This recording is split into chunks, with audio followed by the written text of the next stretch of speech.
A 12-mile corridor where trillion-dollar empires rule digital life, yet half the people barely cling on, while tear-down garages fetch $3 million. The outside world sees Silicon Valley's power, but almost no one maps how geography itself drives such brutal winners and losers. Who actually controls the world's tech capital? To decode the real map, we have to start with a landscape becomes a pressure cooker. A narrow band of land, roughly 12 miles across, at its widest, runs between the Santa Cruz Mountains and the edge of San Francisco Bay. This is not just a backdrop, it is the entire arena. The geography here sets hard limits, with steep hills and protected open space to the west and tidal marshes and water to the east. Almost every job, every headquarters, every home sits crammed into this corridor. The valley's boundaries are visible on any map, but the consequences play out on the ground. The land itself is finite, yet the demand for space has exploded. Since the 1990s, for every new home built, the region has added 2 or more jobs. That means the workforce grows much faster than the supply of places to live. Suburban blocks that once felt open now fill with cars, commuters, and construction cranes. In places like Palo Alto and Mountain View, even a small, outdated house on a modest lot can trade for $2,000 or $3,000 per square foot, often just for the right to tear it down and start over. This chronic shortage is not just about price tags, it shapes daily life. Essential workers and even mid-career tech employees are pushed further out, forced into ever longer commutes. The competition for space drives up rents, fuels overcrowding, and leaves thousands living in vehicles or squeezed into distant exurbs. The map's physical constraints are not just lines. They are the root of Silicon Valley's scarcity, setting the stage for the fierce battles over who gets to stay and who gets pushed out. A new vocabulary has taken root in Silicon Valley: tech feudalism. This is not a throwaway metaphor. It is a map of how power and property now function. At the top are the landowning lords, early insiders, venture partners, and longtime homeowners who hold the keys to the region's scarce, high-value ground. Below them, a swelling class of renters and commuters fights for access, often paying more per square foot for a 1960s teardown than most Americans will spend on a full house. In certain prime blocks of Palo Alto and Atherton, land trades at $2,000 to $3,000 per square foot, regardless of the home's condition. The value is not in the walls or the roof. The value is in the right to stand close to the engines of capital and innovation. This distorted market does not just shape who gets to live near the valley's power centers, it redraws the social map. Teachers, nurses, and even many tech workers are pushed far beyond the core, joining the ranks of so-called supercommuters.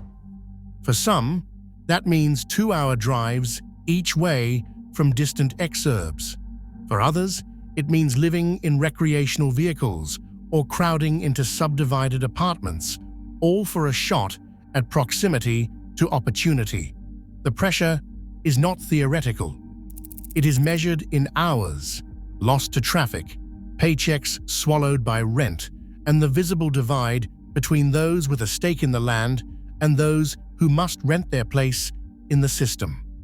Silicon Valley's geography has become a sorting mechanism, turning scarcity into a new kind of class structure, one that is as much about access as it is about wealth. Palo Alto forms a dense cluster of Silicon Valley's most recognizable leaders. In a city of quiet, tree-lined streets, the addresses of public CEOs and founders are mapped with a precision that rivals any corporate registry. Here, the so-called faces of tech power, Tim Cook, Sundar Pichai, Mark Zuckerberg, Sheryl Sandberg live within a few miles of one another, their homes scattered across neighborhoods zoned almost entirely for single-family houses. The city's median home price now sits above $3 million, but that figure barely hints at the true concentration.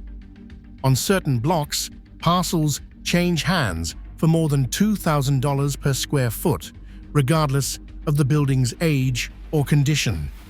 The draw is not architecture, but proximity to Stanford, to Sand Hill Road, to the networks that run the valley.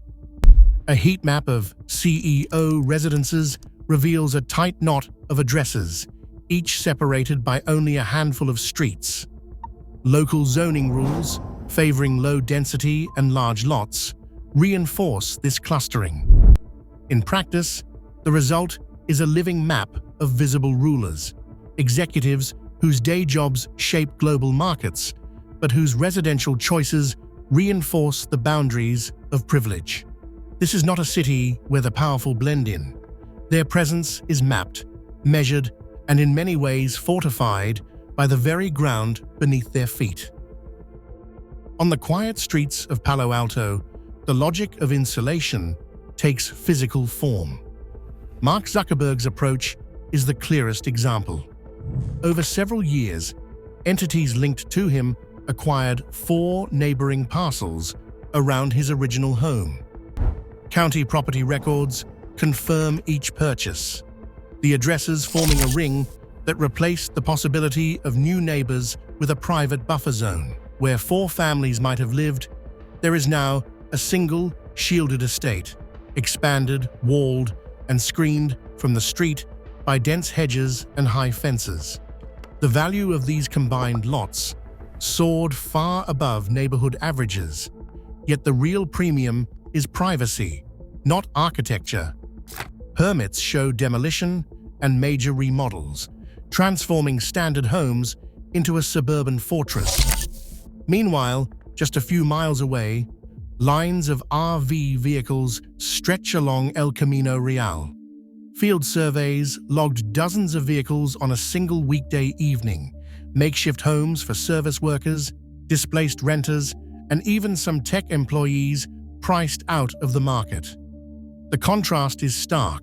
One block consolidates land to keep the world out, while another becomes a corridor of last resort for those shut out by the housing squeeze. The fabled startup garage, once a symbol of possibility, now sits behind locked gates, while the next wave of strivers settles into RV vehicles parked on the region's commercial spine. A short drive from the chief executive officer compounds of Palo Alto, Sand Hill Road, runs quietly along the edge of Menlo Park. The buildings here are understated, 2-story glass and concrete, surrounded by oaks and parking lots. But inside these parcels, a small cluster of venture firms directs the flow of global tech capital. Sequoia Capital, Andreessen Horowitz, Kleiner Perkins, and Benchmark each maintain offices along this strip. Their mailing addresses rarely change, but their reach extends across continents. From these suites, partners sign checks that launch the next Google, Airbnb, or Stripe. Public SEC filings and investor databases confirm the pattern. Funds headquartered here led early rounds for companies now worth hundreds of billions. Each major deal, for example, the Series A for Google in 1999, or the first institutional money into Airbnb in 2009, can be traced back to a Sand Hill address. Form D filings and S1 filings list the funds and their managing partners. The map becomes a network. Glowing lines connect these low-rise parcels to headquarters across the valley and far beyond. Each line is tagged with a year, a round, and a source. The capital flows are not abstract. They are signed, dated, and legally documented. When a board seat is claimed or a founder is asked to step aside, the decision can be traced back to these rooms.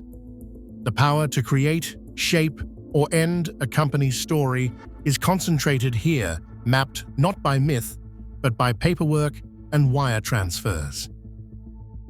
At the edge of Silicon Valley, Atherton stands apart, a town engineered for invisibility. Here, the average home sells for more than $7.5 million, a figure that places its zip code at the top of national rankings year after year. The streets are wide and silent, lined with walls of hedges and gates that shield sprawling estates from any passing glance. There are almost no sidewalks, no shops, and little sign of public life. The design is deliberate. Zoning rules enforce large setbacks, minimum lot sizes, and a density so low that neighbors are measured in acres, not houses. Resistance to new development is woven into local politics, with residents fighting state mandates to allow more homes.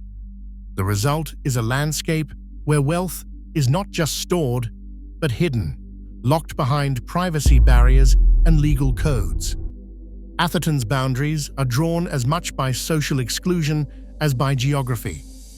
It is the final link in Silicon Valley's power chain, a vault where the spoils of tech's capital flows settle into land. Here, capital is not just accumulated, it vanishes from view, leaving only the suggestion of presence behind manicured hedges and the absence of any place for outsiders to stand. Right now, more wealth flows through this strip of land than anywhere else in America, yet the foundation grows more unstable every year. As other cities rise to compete, one question remains: can a region built on disruption survive its own extremes? The next map is already being drawn.